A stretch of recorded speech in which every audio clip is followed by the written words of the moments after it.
Colombia சினிமாவில் தான் எடுத்த ஒரு ஃபோட்டோவை ஒரு பையன் சோசியல் மீடியாவில் அப்லோடு பண்ணுறான். அவன் பாகிஸ்தானை சேர்ந்தவன். அவன் என்ன அதில் போட்டு வச்சுருக்கான்னா, அவனோட தோழிக்கு வந்து ஃப்ரீடம் கொடுக்குறானா. அந்த தோழி வந்து இவங்கிட்டே ஒரு முத்தம் கொடுத்துக்குது, பக்கத்தில் இன்னொருத்தங்கிட்டே ஒரு முத்தம் கொடுத்துக்குது. அதான் அந்த ஃபோட்டோ சொல்ல வந்தது.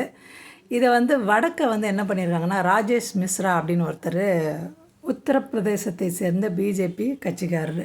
அவருக்கு இளைய பையன் ஒருத்தன் இந்த ஃபோட்டோவில் இருக்கிற மையம் இருந்திருப்பான் போல். உடனே வந்து அவரோட பையன் பாருங்கள் என்ன கேவலமான செயல் செய்கிறான்னு. அதுக்கு ஒரு ரீசன் இருக்குது. அந்த ராஜேஷ் மிஸ்ராவோட பொண்ணு வந்து ஒரு ஒடுக்கப்பட்ட பையனை வந்து லவ் பண்ணி கல்யாணம் பண்ணிக்கிட்டாப்புல. அது ஒரு சர்ச்சையாகி தான் அந்த கல்யாணம் ஆச்சு.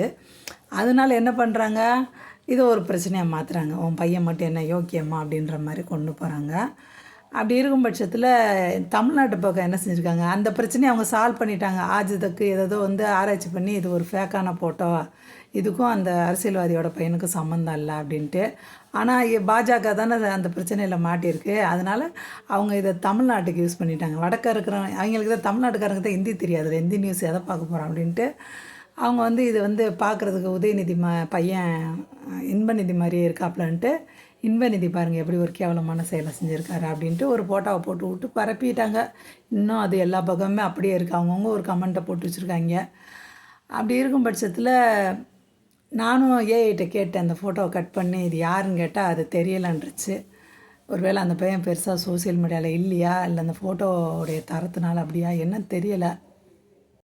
ஆனால் ஒன்று, இது வடக்கு இருக்கிற ஒரு பிஜேபி கட்சியை சேர்ந்தவரை வந்து மடக்கிறதுக்காக பண்ணப்பட்ட வதந்தி. அதை அப்படியே வந்து தெற்க பயன்படுத்திக்கிறாங்க. பாவங்க, இந்த பையனுக்கு அப்போ 14 வயசு தாங்க ஆகுது. 2005 தான் பிறந்திருக்கான். 2019 அந்த பையனுக்கு 14 வயசு. ஒரு சின்ன பையனை பிடிச்சிக்கிட்டு இப்படி ஒரு அசிங்கமான ஃபோட்டோவை ஸ்ப்ரெட்டு பண்ணி, அசிங்கம் சொல்ல முடியாது, ஒவ்வொருத்தருக்கும் ஒவ்வொரு நாகரிகம். அவங்களுக்கு அது அவங்களுக்கு சரிதான், நமக்கு தானே அது அசிங்கமாக நம்ம நினைக்கிறோம். ஏஐ இந்த பையனோட வேறு ஏதாவது ஃபோட்டோவை காட்டியிருந்தால் கொஞ்சம் மனசு திருப்தியாக இருந்திருக்குங்க.